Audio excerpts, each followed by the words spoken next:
A questão psicológica humana passa, é claro, a partir da psicologia, da psicanálise, passa pelo neuro, né? A gente tem a ciência neurológica, porque você vai trazer exames químicos, neuroquímicos, porque o comportamento também passa pela descarga de química, ou da profusão, ou da falta de química no cérebro.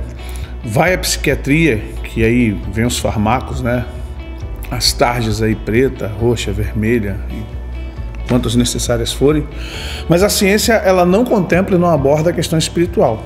E muitas vezes o profissional da ciência nem aceita as questões espirituais, quando nós somos humanos no sentido de um espírito que habita um corpo, e não um corpo que tem espírito. E isso tem que ser levado em conta quando nós vamos trabalhar com o processo de cura, não só emocional, mas cura psicossocial e espiritual também. Se eu tenho alguma experiência, sim, nem tudo é demônio. Uma vez eu me lembro que foi no norte do Brasil, precisamente em Belém do Pará, numa igreja muito grande. As pessoas declararam que uma moça, ela tinha uma legião de demônios, uma casta de demônios. Eu me perguntava, como é que eles sabem que é uma legião, uma casta de demônios? Será que o demônio falou para eles alguma coisa assim? E ninguém sabia dizer. A pessoa falou, não, é uma casta, é uma legião, porque ela faz isso, ela faz aquilo. E no dia fatídico que nós fizemos um seminário de libertação, me alertaram, ó, é aquela moça ali, e acontece isso, acontece aquilo. Na verdade, há uma impregnação de pré-informações, e a gente chega meio que com um pré-conceito, já chegamos pré-informados, né? E quando eu cheguei ali, a primeira coisa que eu procurei analisar é o comportamento dela. Aparentemente, no primeiro momento, normal. E quando começamos a ministração, ela começou a manifestar fenômenos no corpo, não manifestar demônios. E quando eu cheguei perto para poder ministrar sobre ela e orar, e eu comecei a, já pré-informado de que era demônio, já quis, né, fazer o processo no sentido de expulsar demônios.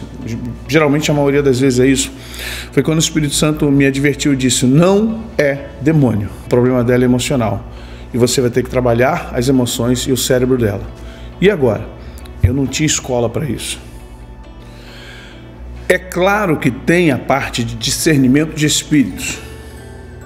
É claro que nós contamos com o Espírito Santo justamente para não discernir, como eu falei para vocês.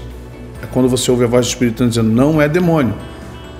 Mas o problema é, o que Deus vai me revelar de um cérebro, o que Deus vai me revelar de emoções, do histórico, do mapeamento. Ah, a gente faz mapeamento espiritual, eu sei, mas como dar um comando no cérebro de alguém? Como você desvincular demônios, experiências, emoções do princípio orgânico de um ser humano? Tem que ter uma expertise, tem que ter uma escola.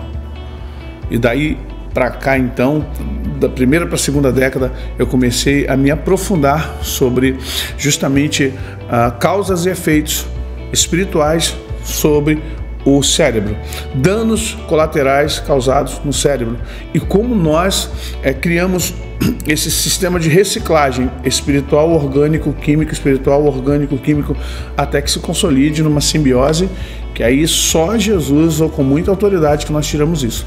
Mas via de regra, o ser humano ele está entre essas duas situações, o espiritual e o emocional, e aí entra o químico. E se você não souber trabalhar essa triangulação químico, emocional e espiritual, você não liberta ninguém de forma correta. Não há uma libertação correta, simplesmente há manifestações, e as pessoas depois disso tudo não são libertas. O que Jesus fala para os discípulos é, e conhecereis a verdade vos libertará. Infelizmente, por uma questão política, o contexto foi lançado para outro lado, né? E acabou que se esvaziou muito esse contexto. Mas o que vamos fazer dia 7, 8 e 9 de setembro na nossa igreja, não é simplesmente colocar a mão na cabeça de alguém e dizer assim, saia demônio, mas é durante 3 dias explicar o que acontece com a própria pessoa, porque ela precisa compreender. Onde há conhecimento, há libertação. Onde há a percepção do todo, você consegue enxergar o mínimo. Quando você só enxerga o mínimo, você nunca enxerga o máximo, mas quando você enxerga o máximo, você consegue enxergar o mínimo. É a questão de olhar uma árvore e enxergar a floresta. Você tem que enxergar as duas coisas. Eu preciso ver a floresta e preciso saber quais são as árvores que compõem essa floresta. Libertação não é simplesmente dizer, você tem um Exu, você tem isso, você tem uma pombagira, você tem... Não, libertação é assim, você tem. Mas olha só, o que causa esses demônios, o que eles provocam e o que você provoca para eles virem em você. Então tem um contexto que vai, o espectro é muito amplo e é necessário que haja um estudo. Por isso que no nosso seminário nós vamos tratar alguns estudos, vamos fazer diagnósticos, espirituais, deixando bem claro. Vamos trabalhar em cima de processos de traumas. É necessário que se trate isso.